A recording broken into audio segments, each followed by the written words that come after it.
Na verdade, é o livro dos Espíritos, né? Que fala dos entes que nós perdemos. A gente fica, alguns de nós, dependendo da pessoa, a gente fica muito tocado. Eu tenho em família uma senhora que perdeu a filha e ficou praticamente a vida inteira de luto. Não desfez o quarto da menina depois de muitos anos. Então, algumas pessoas ainda têm essa dificuldade desse entendimento. O Espiritismo traz para a gente um conforto muito grande com essa possibilidade que nós temos de saber e de entender, inclusive às vezes ter até um contato direto com o espírito, né?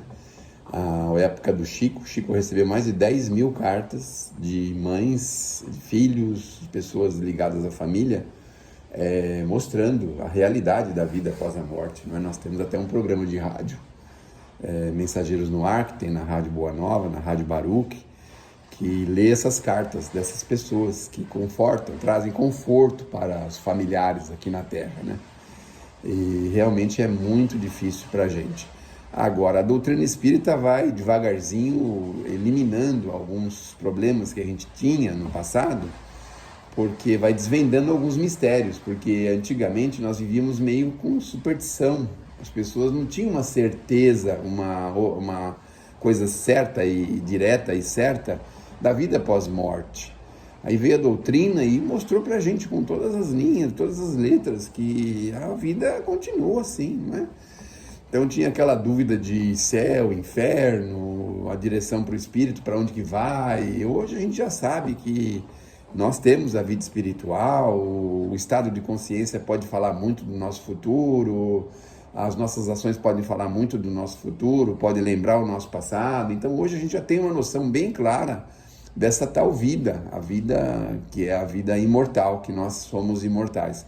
Então hoje a gente já vê com outros olhos um desencarne. Por exemplo, aqui nós tivemos alguns desencarnes no nosso grupo, pessoas tão queridas que precisaram ir embora, e a gente já vê de outra forma, vê com aquela possibilidade de uma visita, às vezes a gente lembra um ou outro feito desses que já viveram aqui com a gente. Então a gente já tem uma outra dinâmica para a morte. E é exatamente isso que a doutrina espírita veio mostrar para a gente, mostrar que realmente a morte, ela não existe, né? O que existe é a troca de corpo, a mudança de estado espiritual, né, das pessoas, e que a morte foi morta pela doutrina espírita, né? Não existe. Porque a gente entendia a morte como o final de tudo, né? Morreu, acabou, né? Tem até uma expressão que o pessoal antigo falava muito, morreu, acabou. Mas não acabou, né? Porque a gente vai acordar do outro lado da vida mais ou menos como nós somos, não tem muita diferença. Então, a pessoa achava assim, virou anjo, ou virou demônio, ou virou alguma coisa assim nesse sentido, mas no fundo, a gente vai continuar do mesmo jeito que nós somos, não vai ter muitas alterações, não é? Nossa forma de entender, nossas picuinhas, nossas imperfeições, nossos erros, nossos defeitos vão junto com a gente. Se fosse isso da carne, né, os espíritos já teriam dito, não, esse é um defeito da carne, se é assim porque o seu corpo manda ser assim. Não, nós somos assim porque nós somos seres espirituais e tudo é comandado pelo espírito, né? Tanto é que aquela história de que a carne é fraca é uma balela, né? Porque na verdade é o espírito que é fraco, não é a carne, né? A carne é neutra, né, vamos dizer assim, ela é comandada. E a gente vê lá no Evangelho que o cavalo mal dirigido, né, ele pode causar danos e problemas, que somos nós como corpo.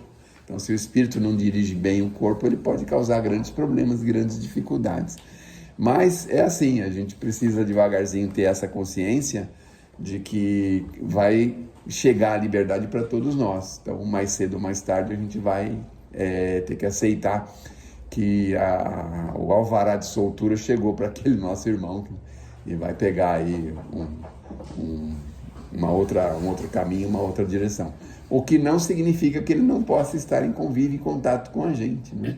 Tem histórias muito bacanas do Chico a respeito dessas pessoas que desencarnaram.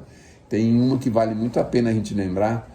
Um rapazinho recebeu em sonho uma visita, e nessa visita tinham perguntado para ele, olha, você tem duas opções, você pode desencarnar agora, e aí você tem a chance de voltar para sua família. Ou você pode desencarnar com 50, 60 anos de idade, mas aí você não vai conseguir alcançar mais a sua família. As pessoas que você convive hoje, seus pais, pessoas que você ama muito, tudo, né? Então você pode antecipar isso, porque chegando uma hora que você não vai poder mais voltar para o planeta. Então você escolhe, né? Se quer ir agora ou quer ir depois, né? Ele conta isso na mensagem, que consolou muito a mãe, né? E aí aconteceu, teve um acidente, acidente automotor, não é? Pessoas ligadas ao gume, ligadas a esse tipo de coisa. Normalmente o problema é no automotor, né? Aqui na Terra a nossa arma é o veículo, né? Ou o veículo de transporte, ou o ônibus, ou o carro, ou a motocicleta, né? É aí que a gente resolve esses problemas. E aí o rapazinho desencarnou, um pesar muito grande para a família, e foi no Chico, ele mandou essa carta, explicando esse sonho, explicando que ele voltaria. E obviamente todo mundo fica a pensar assim, mas como é que nós vamos saber que ele voltou? E ele escreve na carta como que ele seria reconhecido, inclusive. Olha que legal. Ele falou assim: quando você vê uma criança, um neto, alguém, um sobrinho, um neto, que for escorregar no azulejo da cozinha com a meia, você vai saber que sou eu, porque era um costume que ele tinha, né? Então, muito bacana essa carta. Então, mostra com clareza, olha, as direções que o Espírito toma, que a gente não precisa ficar apavorado, que nós podemos ter a certeza de que eles estão com a gente e vão continuar, né? Então, essa é a parte do Livro dos Espíritos que a gente comentou aí, tá bom?